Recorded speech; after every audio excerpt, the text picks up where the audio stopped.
You can say less, cause I'm on the way. See, all you gotta do is wait for me, for me. We have the Grammys 2020. I think I said that wrong. We got the 2022 Grammy nominees that have finally been released. I'm going to talk about my predictions, who I think is going to take away an award. And we're going to see if my conspiracy theory that her is a part of some secret society because she gets nominated every year regardless of the quality of her work or releasing any work at all. I don't know, man. We gotta look. I don't remember the last year's Grammy nomination list really at all. I just remember Freddie was nominated. I might be wrong. So nominees for album of the year are We Are, Love for Sale, Justice from Justin Bieber. That was, wow. That was an album. Planet Her from Doja Cat. That was also an album. Happier Than Ever from Billie Eilish. Back of My Mind from, bro, every year. The album wasn't good. It wasn't good enough for album of the year. It wasn't. You know this. Her, who do you know? Montero from Lil Nas X. That's a reasonable placement. Olivia Rodrigo with Sour. I think that is one of the most overhyped albums of the year. I don't think it's a bad album, but I do think it is like, all right, my nigga, like I get it. No hate though. Taylor Swift, regardless of whether or not, the album from Taylor Swift is going to be good, like she's always going to get nominated. And then we got Kanye West from Donda. I would give this to Donda. I think that's the best album out of the category.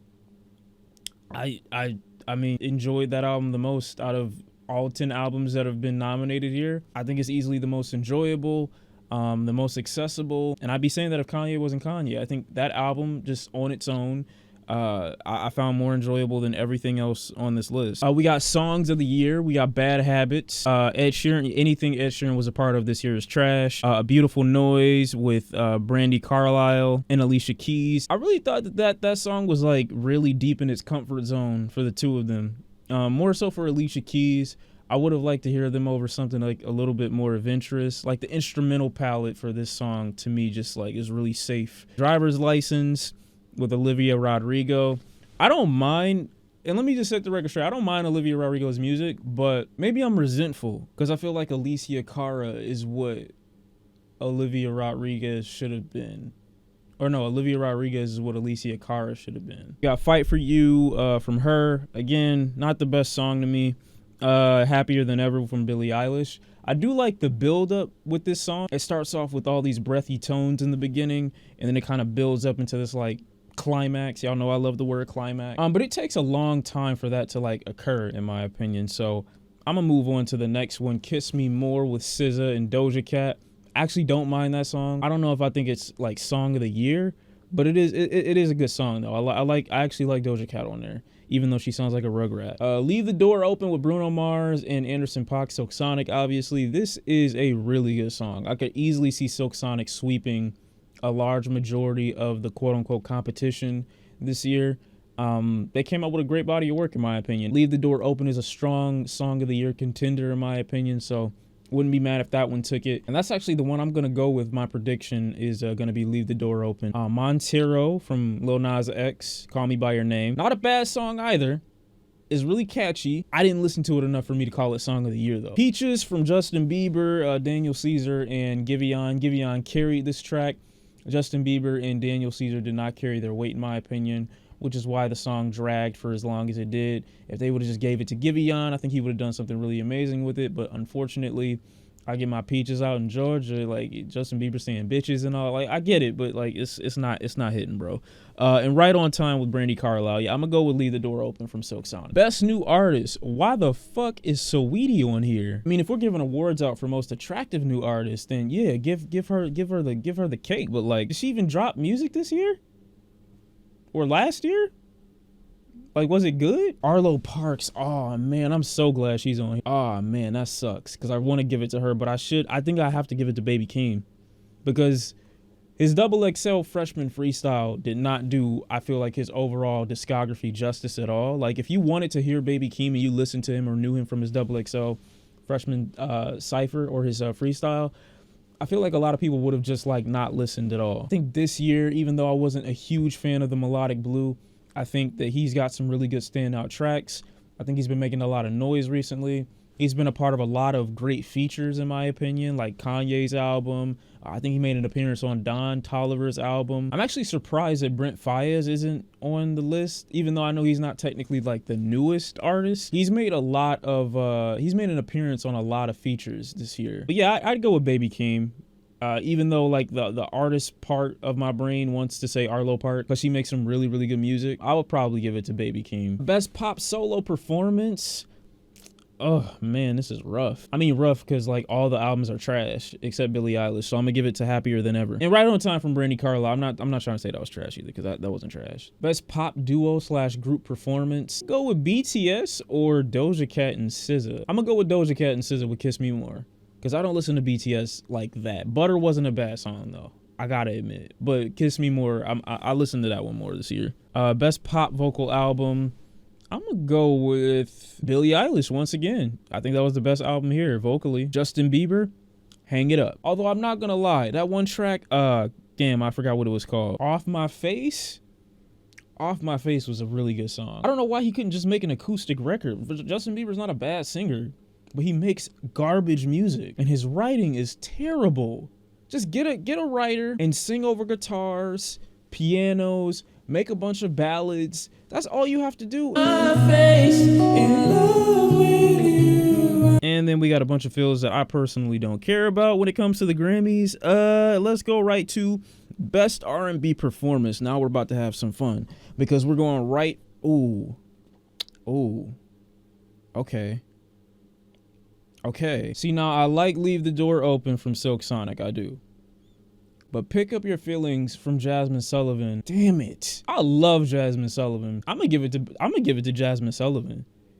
Cause even though I like Leave the Door Open and I like Silk Sonic and I love their album from this year, I gotta say, I'm gonna be 100% honest with y'all. Honestly, I just think Jasmine Sullivan's record's just more creative in terms of concept, design. It doesn't rely on like the 70s soul aesthetic. So even though I like, everything that Silk Sonic is doing, I'm gonna have to give it to Jasmine Sullivan. I can't believe they tried to sneak Peaches in there from Justin Bieber. Like, get the fuck out. Best traditional R&B performance. BJ the Chicago Kid always seems to be nominated as well. Who do you know? You know what I'm saying? Gonna either be Bring It On Home to Me, or it's gonna be How Much Can a Heart Take? And I'm gonna say How Much Can a Heart Take because I love Yeba. I think what she contributed this year was great. Best progressive R&B album. I didn't even know Eric Bellinger dropped this year. Oh, they put Dinner Party. Yeah, I'm going with Dinner Party. Dessert. That was an incredible album. Oh, that was so good. That was such a great record. Wow, that album is the definition of class. Wow, that was such a good pick. I did not expect that to be up here. Best R&B song. We've got Damage, Good Days, Heartbreak Anniversary, Leave the Door Open, and Pick Up Your Feelings. Wow, these are all good. I'm gonna knock out Good Days from SZA, because even though I really enjoyed that record, it's not strong enough for best R&B song this year. I don't think so. Her with Damage, not a bad record. Is it best R&B song worthy? I don't think so. We got these three right here. Leave the Door Open, Heartbreak Anniversary, and Pick Up Your Feelings.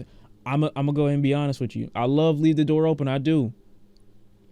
Don't get me wrong. I love that song. But if y'all understood how many times I played Heartbreak Anniversary this year, y'all would think I had an addiction. Pick Up Your Feelings was also, like I said, an incredible R&B song. But since I already gave this to her in another category, Jasmine Sullivan, I'm going to go ahead and I'm going to pick Giveon with Heartbreak Anniversary. I love that song so much, bro. Oh, my God. Best R&B album? That's going to Hotels. I'm sorry. That's going to Hotels. Why is Thought Shit here? Why is Way Too Sexy here? It's like the amount of songs that y'all could have offered up for this category, and you chose two of the shittiest records I've heard this year. Up from Cardi B isn't like terrible. I don't think it's like song of the year, like rap performance wise. Oh wait, rap performance though. I'm gonna go with Family Ties from Baby Keem. I'm gonna do Family Ties because that is a great song. That's an incredible record. So much energy, so much fun. Best melodic rap performance. We got Industry Baby, What's Your Name, Hurricane, Pride is the Devil, Need to Know. I was so shocked by Youngboy this year. And then Ty Dolla $ign on that track was great too. Tyler's album was great. What's Your Name was an incredible song. So I'm gonna go with What's Your Name because that is an incredible record. That actually got me to look at Young Boy in like a different light. Like, oh my God, like you really did this shit. Like he was good. Like really, Young Boy never rap again because his singing on that track was impeccable. It was great. Best rap album. We got the off-season King's Disease 2, Call Me If You Get Lost, and Donda. I'm gonna go ahead and throw away Certified Lover Boy. I'm gonna throw away the off season. King's Disease 2 was a good album. How do I feel about it when we stack it up against Kanye and then Tyler? Is it like it's like a rapper's rapper? You have to give it to Nas over Kanye and over Tyler. Because like if we're talking just rap performance wise, he is the better rapper out of Tyler and Ye. Even though I think I prefer Ye's album overall, just like as an album experience. If we're talking simply rap, I think Nas is superior. If we talking simply rap, I think it's superior to Tyler's. So I'm not sure. Once again, I think Tyler gets a bit snubbed because he could have just been put in the album of the year category, but then we see he's only in the rap album, category. When Kanye's album is a bit of gospel and rap. It's more rap than it is gospel, obviously. I think he should have been thrown into the album of the year category, and just putting him here, I think does him a bit of a disservice. It's not as egregious as Igor. Man, I'm gonna go with King's Disease 2. Best rap song. My Life, Jail, Family Ties, Best Friend, and Bath Salts. I'm gonna throw away Bath Salts. I'm gonna throw away Best Friend. I don't know what the fuck what is the Grammys really doing? How do you put Best Friend in the same category with Jail, Family Ties, and My Life? I'm gonna give it to Jail. I'm gonna give it to Jail from Kanye. And the only reason I'm gonna do that because if we really want to have an honest discussion about this, My Life is just a lot part 2. It's the same song, bro. Like 21 Savage's performance to me is phenomenal. And I think J. Cole's performance is also great. And our introduction to Murray is also great. But it's a lot part 2. That's it. Like, let's not act like it's like that creative or that boundary breaking for J. Cole when he's basically made the song already. But it is an incredible record. I still really like it.